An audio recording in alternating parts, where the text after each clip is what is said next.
Snow drifts across a quiet mountain town, where a father returns home expecting warmth, but instead finds silence.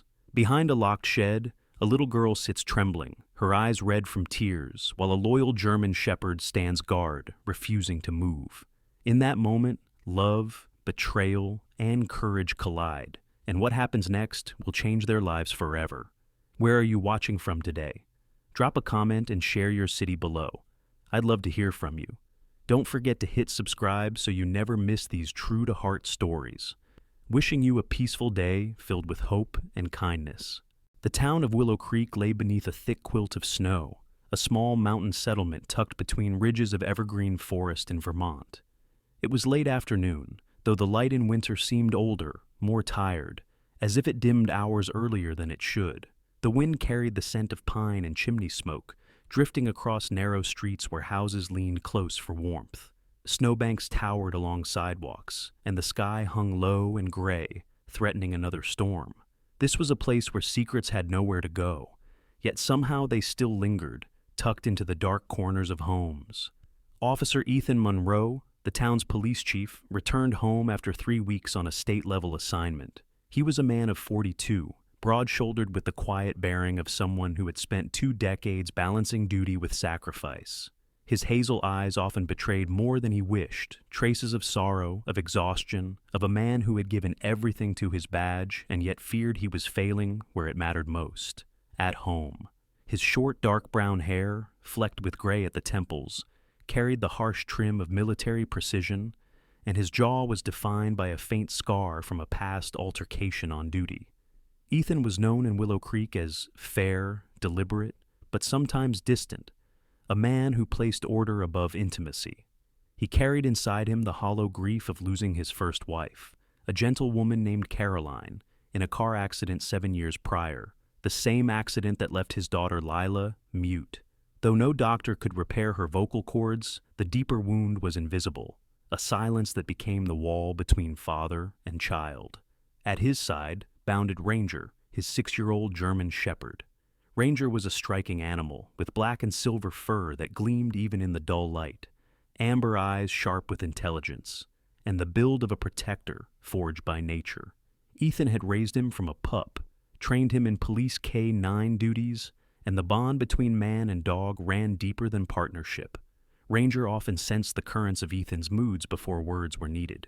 To neighbors, Ranger was noble and disciplined, but those who had seen him at home knew him also as tender, pressing his great head into Lila's lap when she needed comfort, waiting patiently for her small hands to trace signs in the air.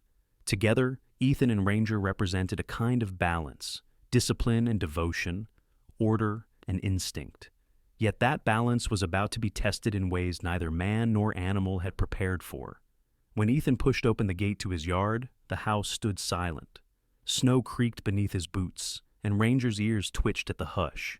Normally by now, Lila would have been at the window or on the porch, her thin frame wrapped in 2 big sweaters, her face lighting up even if no sound followed. But this time, no small shadow appeared. Ethan set his duffel down, scanning the house with a faint frown. Claudia Reynolds, his second wife, had likely taken her. Out, he told himself this, though something inside him tugged uneasily. Claudia was 35, striking in appearance with sleek black hair always pinned immaculately, high cheekbones, and a wardrobe that whispered wealth even if she had come from modest means. She carried herself with grace in public, her smile practiced, her voice honeyed. To outsiders, she was warm, attentive, the kind of woman who remembered birthdays and dropped off casseroles to sick neighbors. Yet, Ethan had learned that behind closed doors, her patience thinned like ice over a stream, and her temper could flash with startling cruelty. He had married her not out of love, but loneliness, convincing himself that his daughter needed a mother figure. What he hadn't known was that sometimes a mask can hold longer than a vow. As he stepped inside, the air struck him first, too still, too heavy. The house smelled faintly of polish and stale perfume. He called softly, "Lila!" His voice echoed back unanswered. Ranger patted ahead, claws clicking faintly against the wooden floor. Then it came, a sharp, shrill voice cutting through the silence, muffled but unmistakable from the back of the property. Ethan's pulse hammered. He strode quickly, boots striking wood, Ranger tense at his side. The old storage shed stood at the rear of the snow-laden garden, its boards weathered, its lock rusted. It had been used for tools once, but in recent years it was nearly abandoned. Now, from inside, came the venom-laced shout of Claudia. "Eat it all, or you'll sleep here tonight." Useless child. Ethan's breath caught. He shoved the door open. The hinges groaned, and the sight froze him to the marrow. On the cold dirt floor sat Lila, 7 years old, thin as a wisp, her small frame curled like a wounded bird. Her chestnut brown hair hung tangled around her face, her eyes swollen red from crying. She held in one trembling hand a shriveled carrot, in the other a cracked bowl of watery porridge that smelled sour. Her lips parted, but no sound emerged, only a strangled gasp of despair. Standing over her was Claudia, tall in a fitted crimson dress, her face twisted with fury, one manicured finger stabbing downward like a verdict. Her shoes had nudged the bowl until it spilled, streaking the dirt floor. "Clean it! Every drop!" she hissed. Lila flinched, eyes locked on the ground, shoulders quivering. Ranger growled, low and fierce, his body taut, amber eyes blazing at Claudia. Ethan's chest constricted as if a vice had closed around him. For years he had tried to believe this house still held the warmth of family, that silence was merely absence and not fear. But here, in the dim, stale light of the shed, the truth rose sharp and undeniable. His daughter was not silent by choice. Her silence was a prison reinforced by cruelty. "Claudia!" His voice thundered, deeper than he intended, breaking through the tension like a storm. Claudia spun around.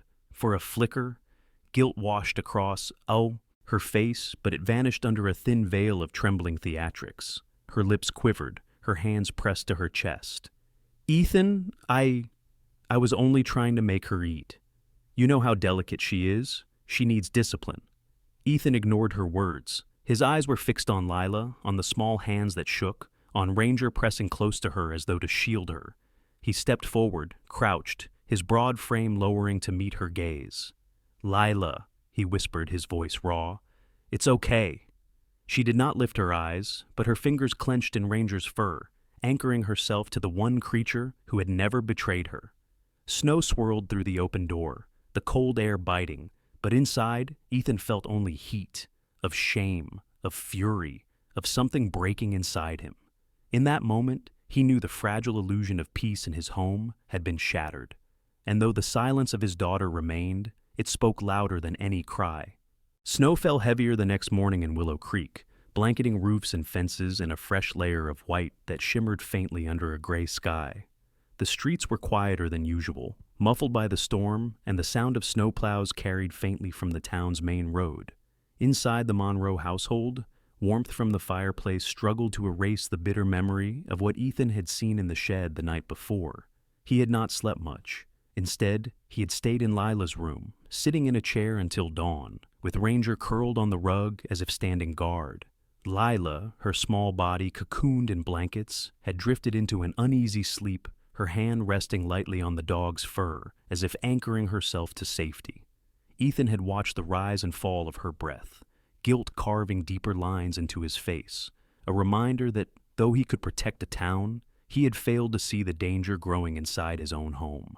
By morning, Claudia moved through the kitchen with her usual precision, every movement deliberate. Her dark hair was pinned into a knot, her crimson nails flashing as she set down plates with eggs and toast. To anyone else, she might have looked like the picture of domestic grace, but Ethan could see the strain around her eyes, the way she avoided his gaze. Claudia was skilled in performance. She knew how to adapt her tone depending on the audience, how to transform fury into fragility in the blink of an eye. At the breakfast table, she pressed a hand to her temple and sighed dramatically. "Ethan, you misunderstood yesterday," she murmured, her voice trembling with an affectation of regret. "I only wanted discipline for her. You know how children can be. She refuses to eat properly and I lose my patience sometimes. Perhaps it's this pregnancy. My moods swing unpredictably." She pressed her palm against her abdomen as though to remind him of her supposed condition. Ethan did not answer. His hazel eyes studied her in silence, searching for the truth that now lay behind every word she spoke. Ranger shifted under the table, head pressed against Ethan's leg, his amber eyes never leaving Claudia. The silence stretched until Claudia forced a smile, sliding a plate in front of him. "You've always been understanding. Let's not quarrel over trifles." At the other end of the table, Lila sat small in her chair, her chestnut hair braided loosely, eyes lowered as if to hide from the world. She lifted her fork mechanically, but did not eat. Every few seconds her gaze darted to Ranger, and when he gently pressed his nose to her hand, her shoulders eased slightly. The bond between child and animal was a quiet defiance against the oppression in the room. Grace Holloway, the housemaid, entered quietly carrying a tray of fruit. Grace was in her mid-20s, with a slender frame and auburn hair pulled into a simple ponytail. Her features were gentle, almost delicate, and her gray-blue eyes revealed more than she ever spoke, aloud. She had grown up in a working-class family in nearby Rutland, known for kindness but also timidity. Years of hardship had made her wary of confrontation. Yet beneath her silence burned a sense of justice that she rarely dared to voice. She placed the tray on the counter and glanced toward Lila, her eyes softening with unspoken sympathy. It was gone in an instant, replaced with lowered lashes as Claudia turned sharply. "Grace, make sure the floors are polished today. We have guests tomorrow." Grace nodded without protest, but Ethan caught the flicker of worry in her glance. The day dragged on under a tense calm. Claudia busied herself with preparations, humming tunelessly as though nothing had happened. Ethan remained withdrawn, retreating into his study under the pretense of paperwork, though his mind circled endlessly around the image of Lila in the shed. Ranger lay at his feet, ears pricked whenever footsteps passed the door, his protective instincts never dimmed. Ethan's conscience gnawed at him. He had married Claudia thinking Lila needed a maternal figure, but he had given that figure the power to wound her. Now he questioned every choice, every moment he had looked away. In the afternoon, a knock sounded at the door. It was Margaret Lane, their elderly neighbor. Margaret was in her late 60s, short and wiry, with silver hair cut neatly above her shoulders and eyes the color of faded denim. She was a woman known in Willow Creek for her directness and her homemade pies, often carrying warmth into every household. Yet life had not been easy for her. A widow for 20 years, she had learned to speak plainly because truth was the only thing that kept her steady through loss. She stepped inside with a small tin of oatmeal cookies, smiling broadly. "Ethan, you're back. I thought I'd bring some treats for little Lila." Her eyes darted toward Claudia, who hovered behind with a rehearsed smile. Margaret's gaze lingered a moment too long on Lila's thin frame, and her smile faltered just slightly. Ethan noticed. "Thank you, Margaret," he said, accepting the tin. "You're always thoughtful." Lila looked up shyly and managed a small gesture of gratitude with her hands, tracing the sign for "thank you." Margaret's expression softened with surprise and tenderness, as though she had been given a gift. Claudia ushered Margaret into the sitting room, pouring tea and chatting animatedly about her supposed pregnancy. Margaret listened politely, but her eyes betrayed suspicion. She had lived long enough to know the difference between sincerity and performance. When she rose to leave, she squeezed Ethan's hand gently, her voice low. "You look tired, son. Remember, some things are clearer from the outside." Then she left, leaving Ethan with the weight of her words. That evening, when the lamps were lit and the snow still whispered against the windows, Ethan walked past the hallway and paused. Through the half-open door of the kitchen, he saw Claudia tugging sharply on Lila's arm, hissing something too low to hear. Grace stood frozen nearby, clutching a dish towel, her knuckles white. Ranger growled softly, the sound vibrating through the silence. Claudia instantly released Lila and plastered on a smile when she noticed Ethan in the doorway. "We were only tidying up," she said lightly. Ethan's jaw tightened, but he said nothing. Instead, he motioned for Lila to follow him upstairs. Ranger padded close, body brushing against the girl like a shield. In Lila's room, he knelt beside her small desk. Her notebooks were scattered with sketches, birds, trees, Ranger's watchful eyes, but also darker images, doors, locks, a child curled in a corner. Ethan's heart clenched. He placed a large, calloused hand gently on hers. "You don't have to be afraid anymore," he whispered, though he wasn't sure if he believed it yet. She looked at him, her gray eyes wide, and for a brief moment he thought he saw a flicker of hope. As the house quieted that night, Claudia retreated to her room, humming softly, her mask firmly in place. Ethan sat in the living room, fire crackling, Ranger resting his head on his knee. Grace passed by on her way upstairs, pausing briefly. Her voice was hesitant, barely audible. "She needs you to see what's happening," she murmured, then disappeared into the shadows. Ethan stared into the flames, the fracture in his home no longer a crack, but a chasm. And he knew, tomorrow, silence would no longer be enough. The storm had passed by morning, leaving Willow Creek glazed with ice. Sunlight fractured across snowdrifts, dazzling and deceptive, making the world appear brighter than it truly was. Ethan Monroe walked the narrow hallway of his home, boots crunching faintly against the old wood, his eyes drawn again and again to the closed doors that seemed to hold more silence than safety. Ranger padded beside him, ears twitching, tail low, his body alert to the unspoken tension still heavy in the house.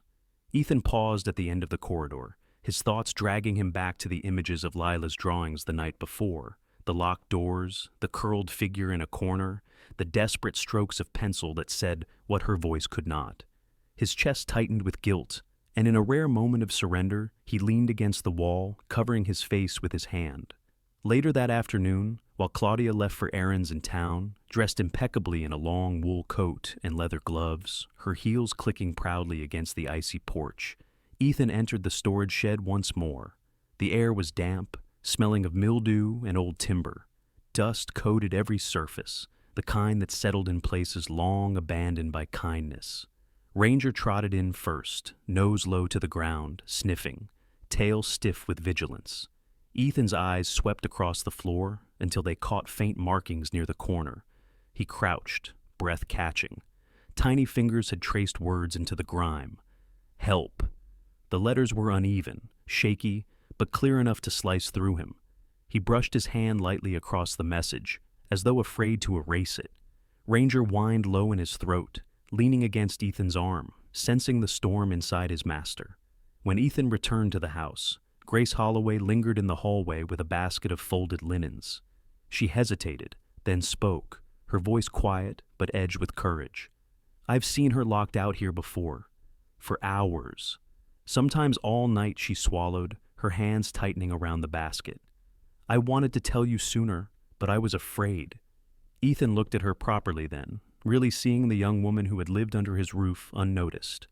Grace's auburn hair framed her pale face, and her gray-blue eyes were rimmed with exhaustion, born not from labor, but from witnessing cruelty she felt powerless to stop.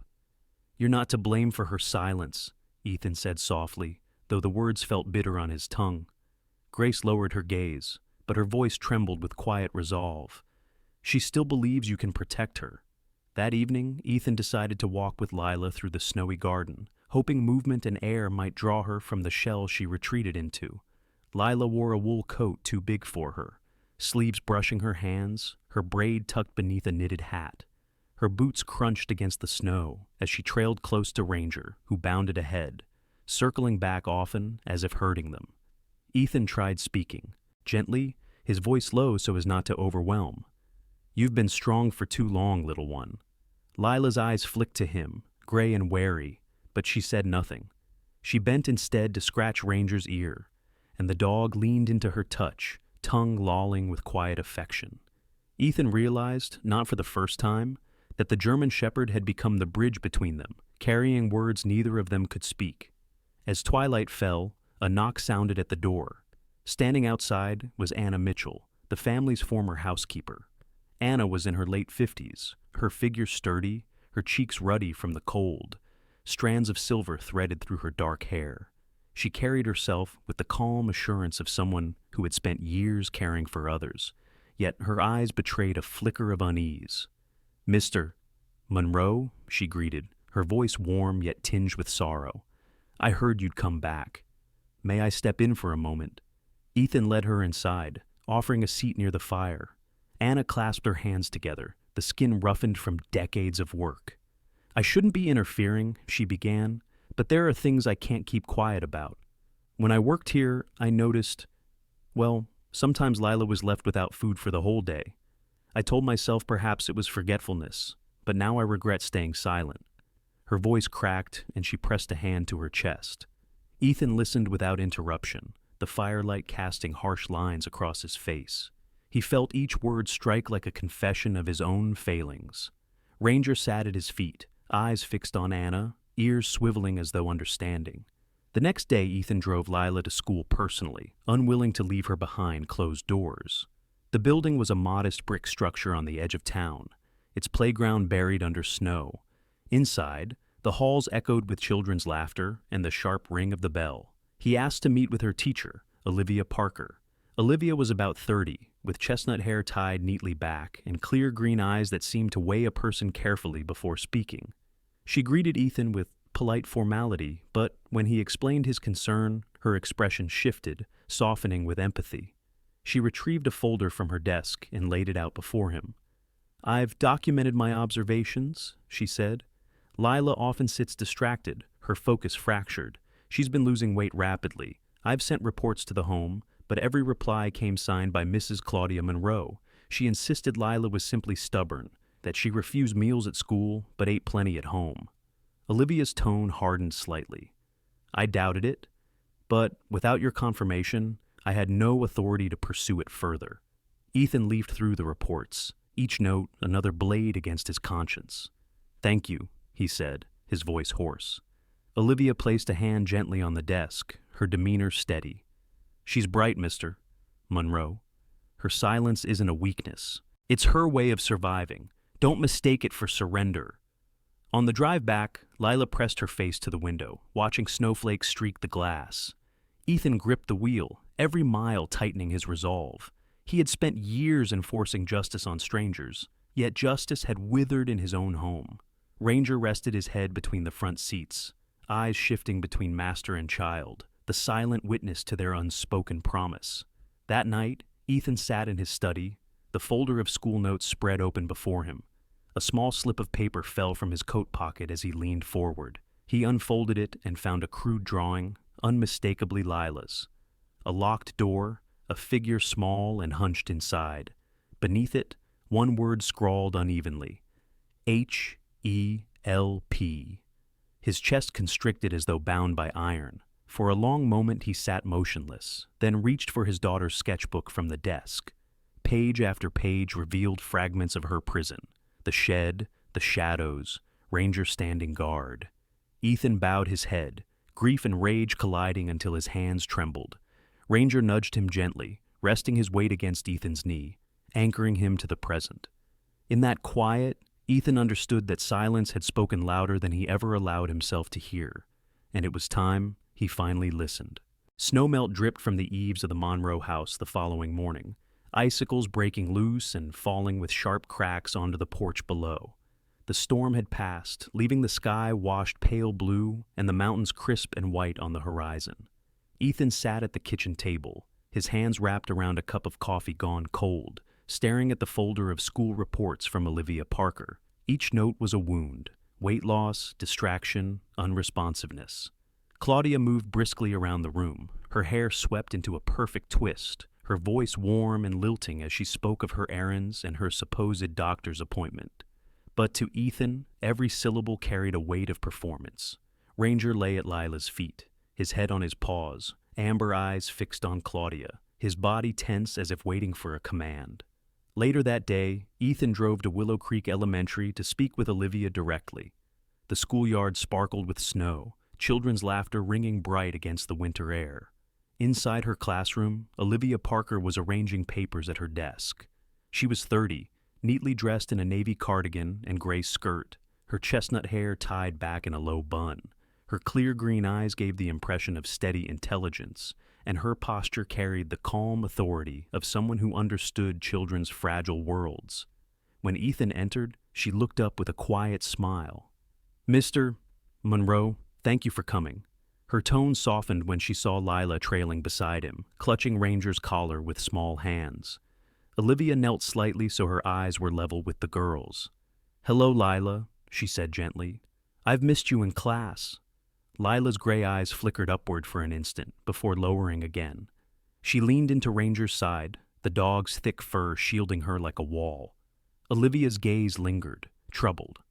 After sending Lila with a classroom aide, Olivia invited Ethan to sit. "I'm glad you came in," she began, her voice low but firm.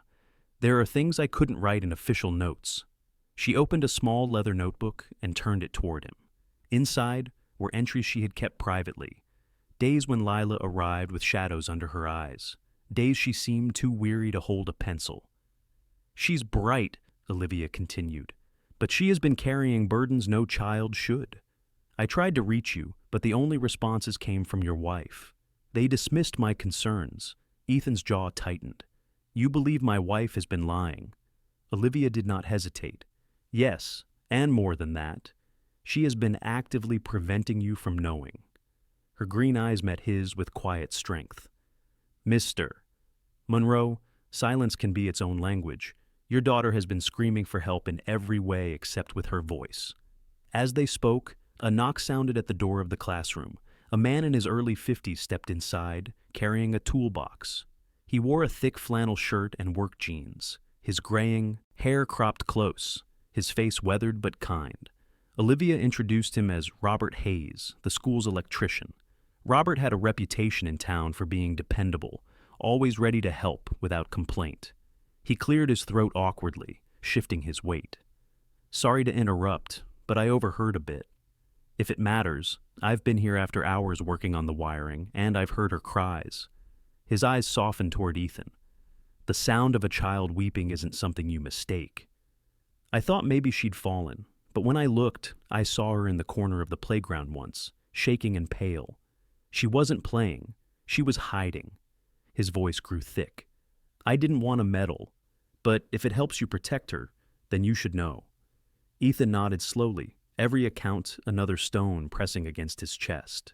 Ranger let out a quiet huff, as if punctuating the truth of their words. When Ethan and Lila returned home, Claudia was already in the living room entertaining a visitor. Linda Foster, a woman in her late 30s with wavy blonde hair and a stylish coat, sat on the sofa. Linda was a neighbor from 2 streets over, known for her social energy and talent for hosting gatherings. She had a friendly smile, but often repeated gossip, weaving stories with a careless ease. Claudia was laughing softly with her, one hand pressed dramatically over her abdomen. "You know how pregnancy can be. Such mood swings," Claudia said, her tone light. Linda laughed obligingly and glanced toward Ethan. "You're lucky, Chief Monroe. Claudia has been a pillar for the neighborhood. She even told us how devoted she is to helping Lila with her therapies." Ethan froze, his jaw tightening. Claudia's performance was flawless, weaving lies so smoothly that even neighbors praised her for imagined kindness. Lila shrank behind Ranger, her small hand gripping the dog's fur until her knuckles whitened. That night, after Linda had gone and the house was still, Ethan walked down the hallway and paused outside the door to Lila's room. Through the crack, he saw her bent over her sketchbook, Ranger curled at her side. She was tracing shapes carefully, her pencil moving slowly, as though each line carried meaning. Ethan stepped closer and saw words forming beneath her small hand. "Love, Dad." The letters were crooked, uneven, but steady. His throat tightened. He stepped inside, kneeling beside her. She startled, then relaxed when Ranger nosed her gently. Ethan laid a hand on her shoulder. "You don't need to hide what you feel," he whispered. Lila lifted her gray eyes to him for the first time in days. She touched her chest, then traced her small hand over his heart, a silent gesture stronger than words. Ethan sat with her until she fell asleep, her hand resting lightly on Ranger's fur. In the dim glow of the lamp, he realized Claudia's charade could no longer be tolerated. The testimonies from Olivia and Robert, the neighbors' blind praise, and above all, Lila's drawings formed a truth he could not deny. The fracture in their home had widened into a chasm, and Ethan knew that silence, his daughter's only language, was now his call to action. The snow in Willow Creek had hardened into icy crusts by the end of the week, crunching underfoot like broken glass. The town streets gleamed under pale sunlight, but the beauty of the winter morning did nothing to soothe Ethan Monroe's unrest.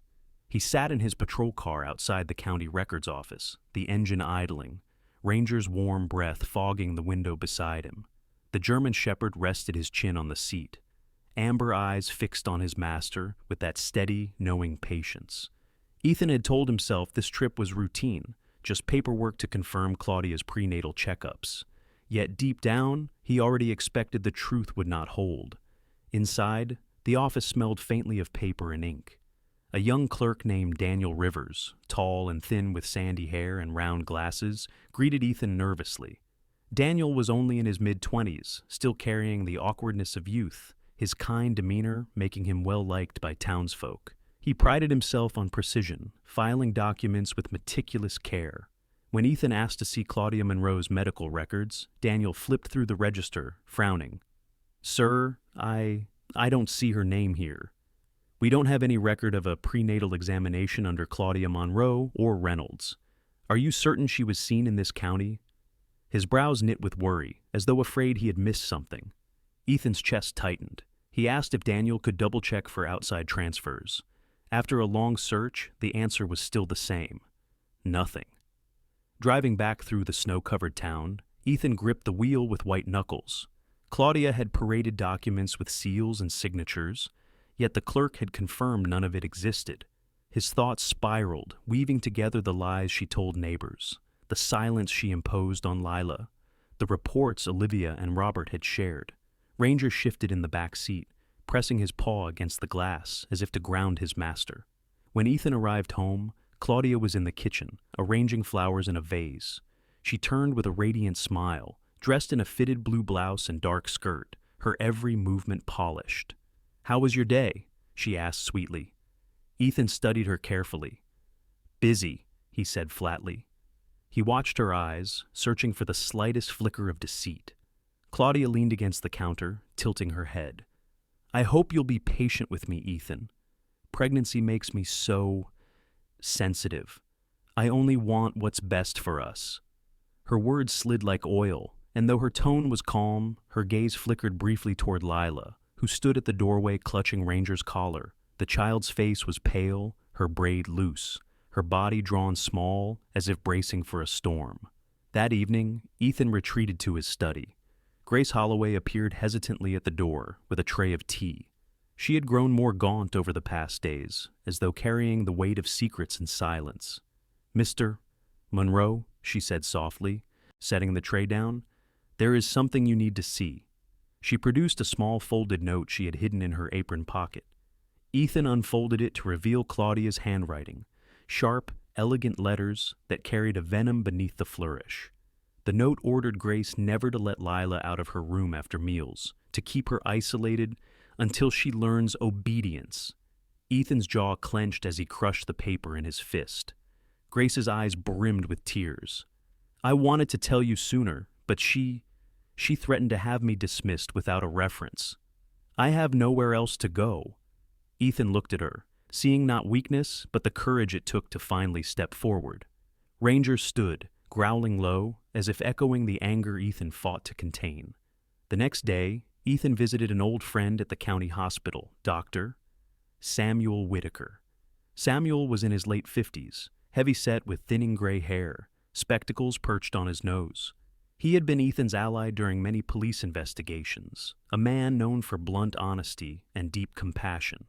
Samuel listened intently as Ethan described Claudia's supposed pregnancy and the forged documents. He shook his head gravely. "If she showed you a certificate, bring it to me. I'll know if it's real. Too many people think seals can't be forged, but I've seen it before." Samuel's sharp blue eyes fixed on Ethan's. "If she's lying about this, you need to act fast. That girl of yours doesn't have time for hesitation." Later that evening, Ethan confronted Claudia in the dining room. He laid the certificate she had presented earlier on the table, sliding it toward her. "Where did you get this?" he asked, his voice calm but heavy with steel. Claudia blinked, her expression flickering only for an instant, before she laughed softly, shaking her head. "You think I would lie about carrying your child? Ethan, that's insulting."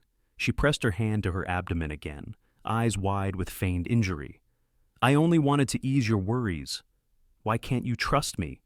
But Ranger, seated at Ethan's side, bared his teeth in a silent snarl.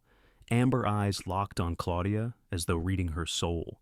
Lila, standing half-hidden in the doorway, watched with trembling hands clasped to her chest. Ethan rose slowly, his tall frame casting a long shadow across the table. "Trust," he said evenly, "is earned. And you've shattered it." Claudia's smile faltered, but she quickly masked it with another sigh of fragility. "You're tired, Ethan. That's all. Let's sit down and forget these ugly suspicions." Her words rang hollow. Ethan turned, reaching for Lila's hand, gently drawing her to his side. Ranger followed, his presence steady and unyielding. For the first time, Lila lifted her gray eyes directly to her father's, as if asking whether he was finally ready to believe her silence. Ethan gave her a faint nod, a promise unspoken. That night, Ethan stood at the window of his study, staring out at the snowfields bathed in moonlight. Ranger lay at his feet, and on the desk rested Claudia's forged certificate beside Grace's note. The pieces of deceit had formed a pattern too clear to deny.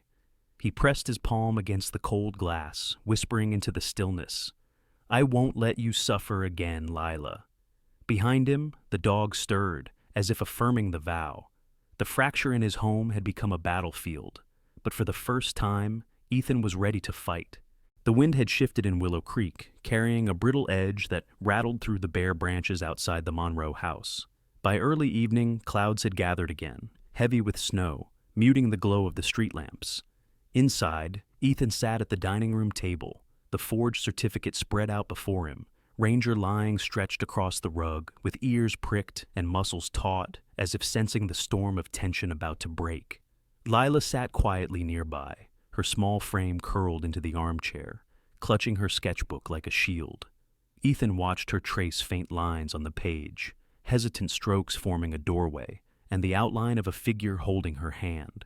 His throat tightened. He rose slowly, pressing a kiss to the crown of her head before Ranger nudged him toward the hall, an unspoken push to act. That night, Ethan called upon Maria Santos, a detective he trusted from a previous multi-county case. Maria was 38, a Latina woman with an athletic build, long black hair usually tied in a braid, and dark eyes that carried sharp intelligence. She was known in law enforcement circles for her persistence and her intolerance of corruption, traits earned from growing up in a rough neighborhood where her own family had once suffered under police neglect. Her voice was steady and pragmatic, yet beneath it was compassion, shaped by scars. When Ethan explained Claudia's lies and the evidence he'd collected, Maria leaned forward, her brow furrowed. "You've got more than suspicion, Ethan. You've got patterns, witnesses, documents. If she's forging medical records, there's a network behind her. And your daughter doesn't have time for us to move slowly." She closed her notebook with finality. "I'll help you gather proof that can stand in court." The following day, Maria arrived discreetly at the Monroe property. She dressed in a dark winter coat and sturdy boots, blending easily with the quiet town setting. With Ethan's consent, she installed a small hidden camera in the kitchen and another near the shed, tiny devices tucked into corners where Claudia's eye would never linger. Ranger followed her every movement, nose twitching, tail low, but wagging once in approval when she crouched to scratch behind his ear. "Smart dog," she said softly. "He knows exactly who's lying." Ethan managed the smallest of smiles. Meanwhile, Grace Holloway, the young housemaid, grew more resolute. She confided to Maria while scrubbing the kitchen counters. "Claudia threatened me so many times, but I'll testify if it comes to that. Lila shouldn't suffer anymore." Grace's slim shoulders trembled slightly, but her jaw was set with determination. Maria nodded, her tone encouraging. "Then you'll be part of protecting her." 2 evenings later, Claudia returned from town later than usual, her cheeks flushed from cold and her arms laden with shopping bags. She wore a tailored gray coat with fur trim, her smile bright, her voice loud as she announced, "I bought supplies for the baby." She dropped the bags on the table, pulling out tiny clothes and soft blankets. "We'll need to prepare the nursery soon, Ethan." Her theatrics filled the room like smoke. Ethan's silence pressed heavier than any words, and when he glanced toward the corner, he caught Maria's hidden camera winking faintly in the dim light. Lila sat motionless, hugging Ranger's neck, her small eyes fixed on Claudia's every move. Later that night, Maria, Ethan, and Grace gathered in the study to review the footage already captured. They watched Claudia alone in the kitchen, her mask slipping as she muttered in frustration, tearing up papers, pacing furiously. One clip showed her hissing into the phone, her words sharp. "He's getting suspicious. If he refuses to sign, we'll have to push harder." Maria paused the tape, her eyes narrowing. She's not working alone. Ethan felt bile rise in his throat. Ranger barked once, short and harsh, as though in agreement. The subplot of suspicion deepened when Margaret Lane, the elderly neighbor, knocked on the back door the following afternoon. She carried a tin of biscuits, her small figure bundled in a knitted shawl, her denim blue eyes darting nervously. Ethan invited her in, and she leaned close to him. "I shouldn't gossip, but I've seen men visiting when you're away. Strangers in dark coats. Claudia walked them to the shed once. I pretended not to notice, but it chilled me." Her voice quavered, yet her words were steady. "You're a good man, Ethan. Don't let her destroy that little girl." Ethan clasped her hand gently, gratitude pressing against his guilt. Ranger sniffed Margaret's coat and gave a low whine, as though acknowledging her truth. That night, the household quiet cracked again. Lila was meant to be asleep, but she wandered to the study where Ethan worked. Ranger padded beside her like a shadow. She placed her sketchbook on his desk and opened it to a fresh page. There she had drawn Ranger standing tall between herself and Claudia, and above it in shaky letters, "Safe." Ethan's eyes blurred as he pulled her into his arms, his broad chest heaving with emotion. For a moment, father, daughter, and dog sat in a silence no longer defined by fear, but by a fragile bond of trust beginning to mend. Meanwhile, Claudia prowled the upstairs hallway, her heels clicking against the hardwood, her phone pressed to her ear. Maria's hidden camera captured her whisper. "Tomorrow, I'll make him sign. If not, I'll lock her away until he does." She laughed softly, a sound that chilled the blood. Maria played that clip for Ethan the next morning, her eyes hard. "This is the kind of proof that breaks lies wide open. But Ethan, you need to be ready. When the mask falls, she won't go quietly." Ethan nodded, the weight of his resolve pressing down but steady. Ranger stood at his side, amber eyes blazing, the silent guardian who would not let harm pass again. And for the first time in years, Ethan felt that his daughter's silence was no longer a burden, but a beacon. She had been speaking all along, through drawings, through gestures, through the fierce loyalty of a German shepherd who never doubted her truth. And now, with Maria's help, he was finally ready to hear it. The courthouse in Willow Creek was a squat brick building from the 1920s, its facade weathered by decades of storms and its iron railings painted fresh each spring by volunteers from the community. On the morning of the hearing, snow still dusted the steps, crunching under the boots of townspeople drawn by whispers of scandal. Inside, the air smelled of pine polish and old paper, the wooden benches filled with faces both curious and concerned. For a town so small, the case had become the talk of every diner booth and church pew.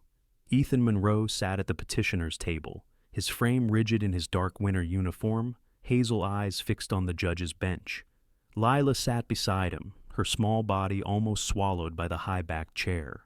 Ranger lay stretched out at her feet, his thick black and silver fur gleaming in the pale light that streamed through tall windows.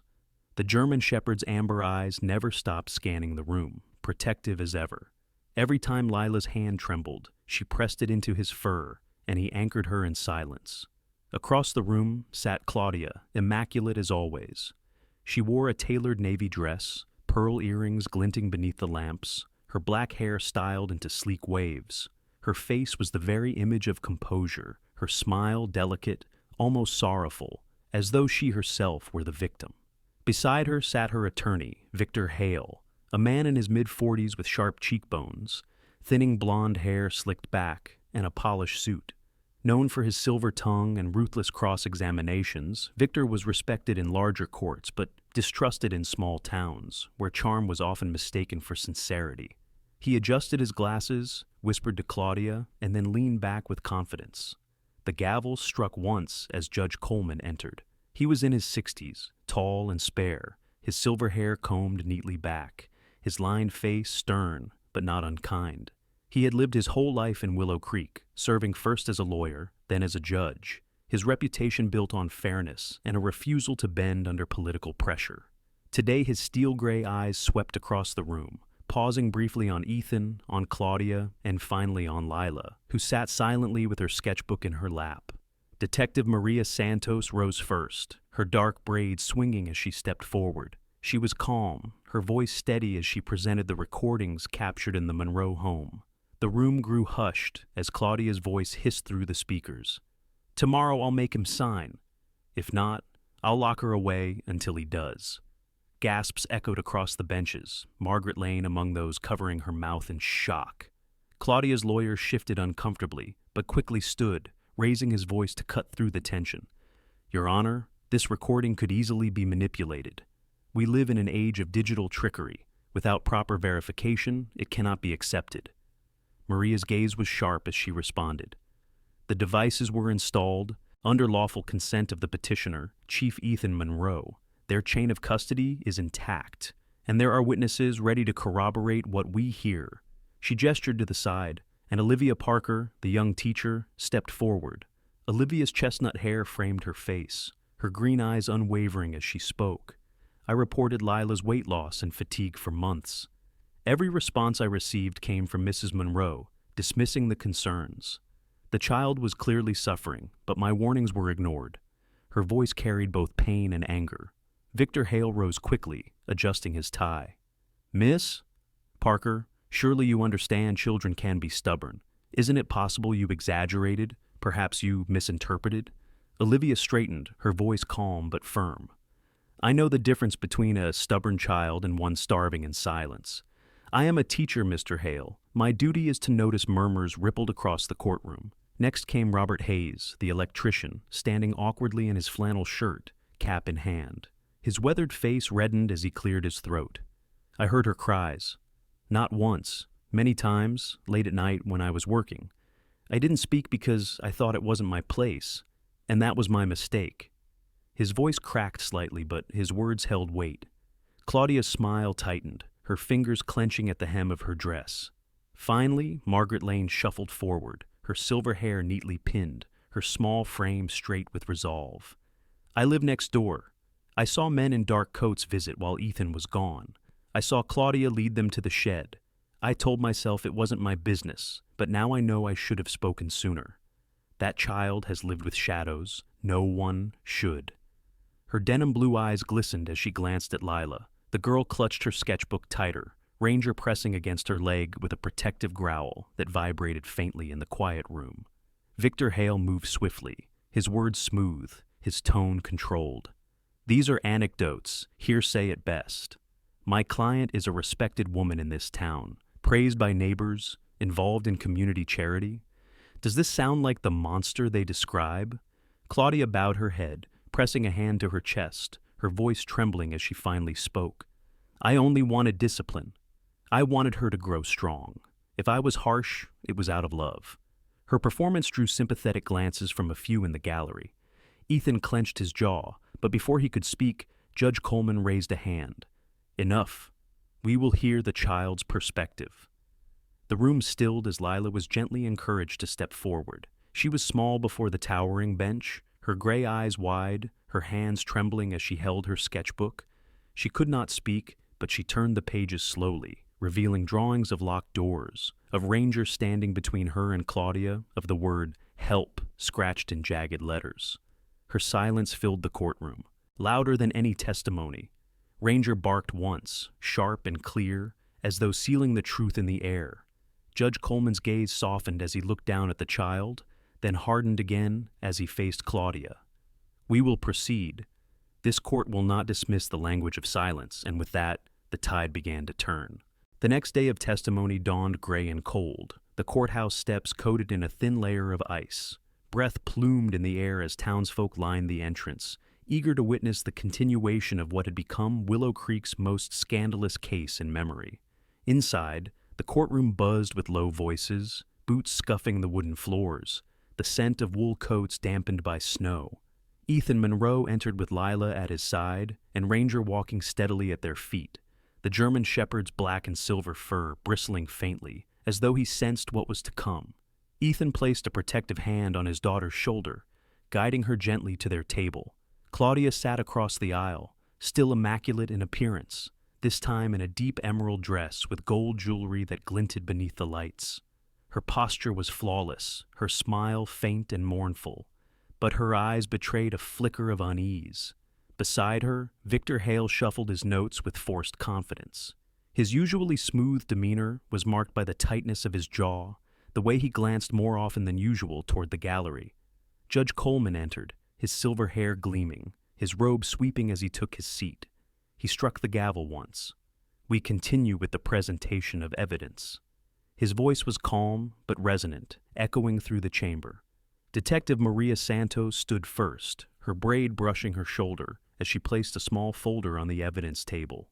"Your Honor, yesterday we heard testimony and viewed recordings from within the Monroe residence. Today we present financial records."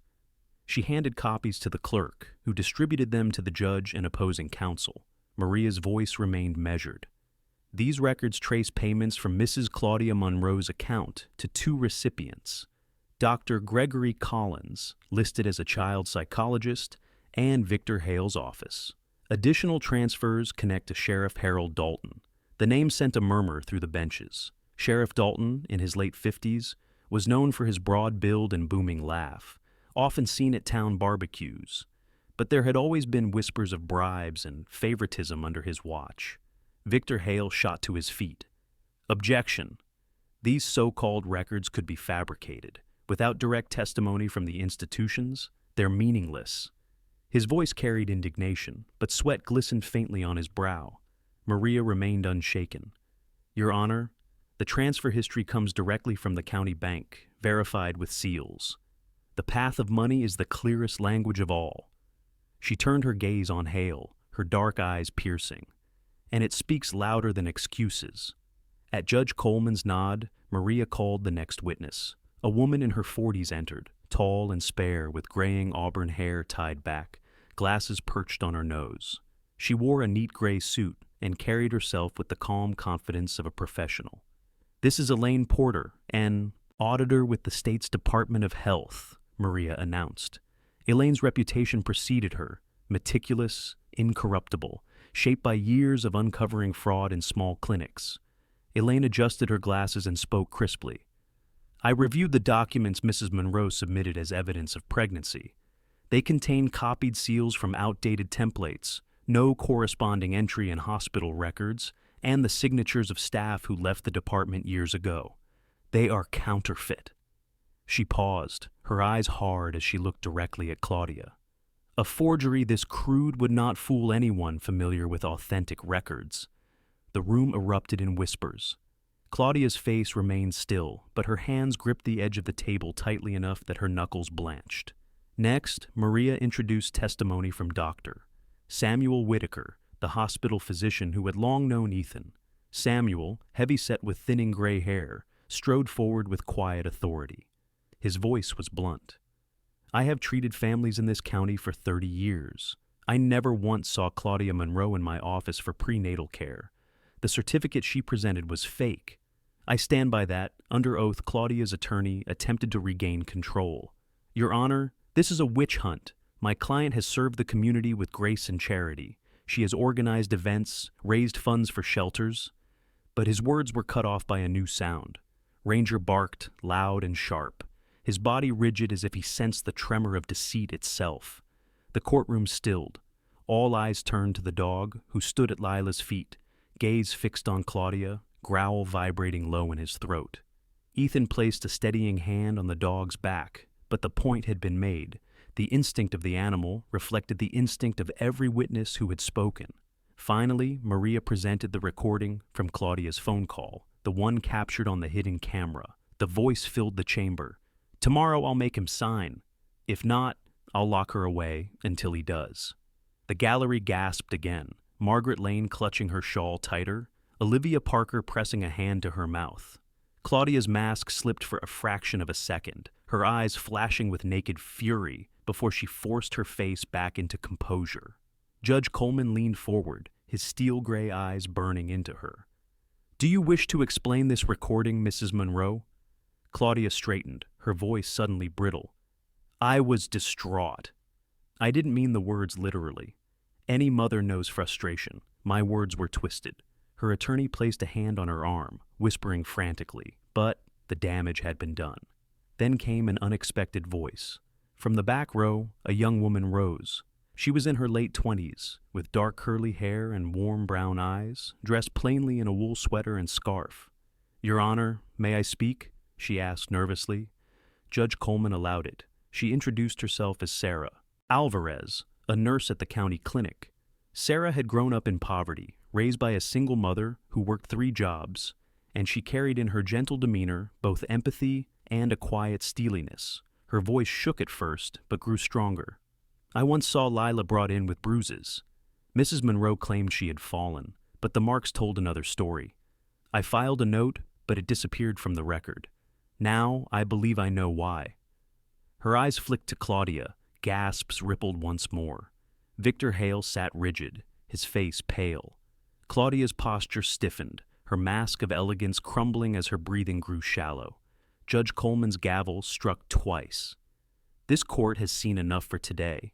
We will reconvene tomorrow for closing arguments, but be assured, the weight of testimony is growing heavy. As the benches emptied, Ethan crouched beside his daughter. Lila's gray eyes were wide, her small hands clutching Ranger's fur. Ethan whispered, "We're almost there." Ranger pressed his head into both of them, as though sealing their bond, and in that small moment, amid the collapse of lies, hope flickered in the silence. The morning of the final hearing dawned bright after a night of fresh snowfall, the town of Willow Creek wrapped in white as though nature itself had chosen a clean slate. Sunlight broke through the clouds, striking rooftops and turning icicles into glittering prisms. Townsfolk gathered again at the courthouse, boots stamping against the steps, their voices hushed with anticipation. It was the day truth would finally close its grip around lies. Inside the courtroom, the wooden benches filled quickly. Ethan Monroe guided Lila to their table, his large hand steady on her shoulder. She wore a simple gray dress with a knitted scarf Margaret Lane had made, her cheeks flushed pink from the cold. Ranger trotted at their feet, his fur shining, his amber eyes sharp with vigilance. The German shepherd had become a symbol for the townspeople now, the guardian whose loyalty embodied all that was true. Judge Coleman took his seat, his steel-gray eyes scanning the room. His robe rustled as he leaned forward, striking the gavel once. "We are here for closing arguments." His voice was firm, but not harsh. The voice of a man who understood justice must be delivered with both weight and compassion. Victor Hale rose first, smoothing his tie, though his usual confidence faltered under the weight of the week's revelations. "Your Honor," he began, his voice striving for control, "this case has been tainted by sentiment and gossip. Yes, documents may have errors. Yes, witnesses may have misremembered. But are we to believe that a woman like Claudia Monroe, who has raised funds for local causes, who has been praised by neighbors, is capable of the cruelty described here?"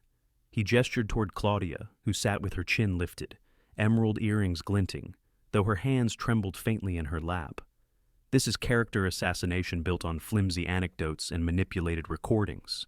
I ask this court to dismiss the charges and restore dignity to my client," the gallery murmured, but when Detective Maria Santos rose, the murmurs silenced. Her braid fell neatly against her coat as she placed her hands on the table. "Your Honor, we have heard not gossip, but evidence. Verified bank transfers connecting Mrs. Monroe to bribes. Medical records confirmed as forged by a state auditor. A recording of her own voice promising to imprison a child to force compliance. Testimonies from teachers, neighbors, medical professionals, all aligned. This is not sentiment, this is fact, and it paints a single picture, that Claudia Monroe sought control and gain through cruelty." She stepped closer, her eyes steady. "But there is one more voice, one more witness we must not ignore. The child herself." She gestured toward Lila.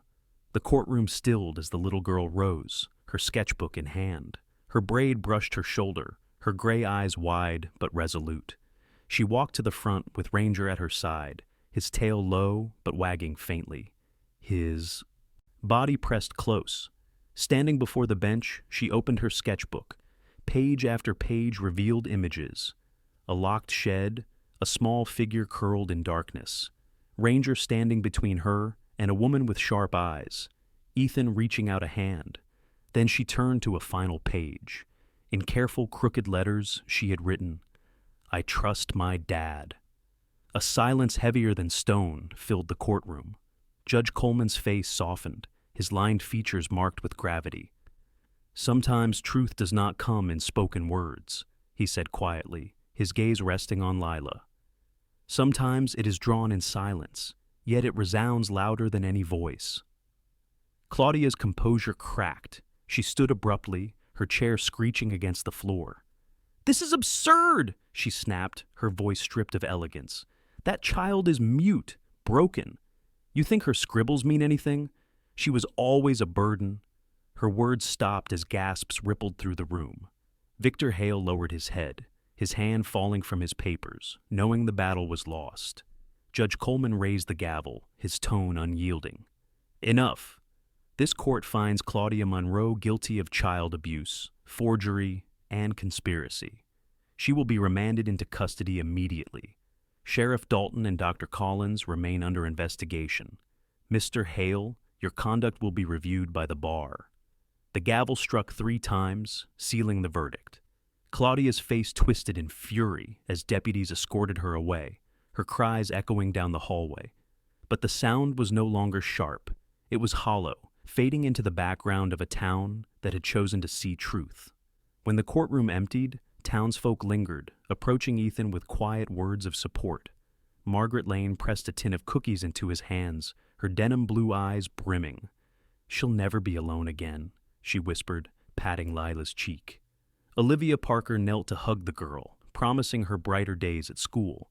Even Robert Hayes, awkward and red-faced, murmured, "You're stronger than any of us realized, Chief." Outside, the air was crisp and bright, the snow crunching beneath boots. Ethan lifted Lila into his arms, her small fingers clutching his collar. Ranger leapt beside them, tail wagging, eyes shining with fierce pride. For the first time in years, Ethan felt the burden of guilt lift, replaced by a quiet certainty. His daughter was safe. Their silence together was no longer a prison, but a language of trust. Weeks later, the Monroe household looked different. Curtains were drawn open to let in light. Laughter from townsfolk filled the kitchen when Margaret visited, and Grace stayed on, helping with chores and teaching Lila to bake simple bread. In the evenings, Ethan and Lila sat at the table practicing sign language. She would trace "I love you" with her hands, her eyes shining, and Ethan would respond with a clumsy but earnest attempt, his smile breaking into laughter when she corrected him. Ranger always sat between them, head tilted as though amused, amber eyes soft in the glow of the fire. On one such night, as snow fell quietly outside, Ethan asked her gently, signing slowly, "What do you want most?" Lila pressed her small hand to his chest, then opened her sketchbook to a new page. In uneven letters, she wrote, "A family without darkness." Ethan gathered her close, Ranger pressing against them both, and he whispered aloud, though she could not hear, "That's what we'll have from now on." And in that small house in Willow Creek, with light spilling onto the snow, father, daughter, and dog began their new life. One no longer shadowed by silence, but built on trust, healing, and love. Every moment of this story reminds us that even in the darkest corners of silence, God's light can break through. The rescue of a child, the loyalty of a German shepherd, and the courage of a father are not accidents. They are miracles placed in our lives to remind us of His presence. In our everyday struggles, when hope feels small, we must remember that God never abandons us. If this story touched your heart, please share it with someone who needs encouragement. Leave a comment with Amen if you believe in God's miracles. Do not forget to subscribe for more stories of faith, love, and redemption. May the Lord bless you and keep you safe today and always.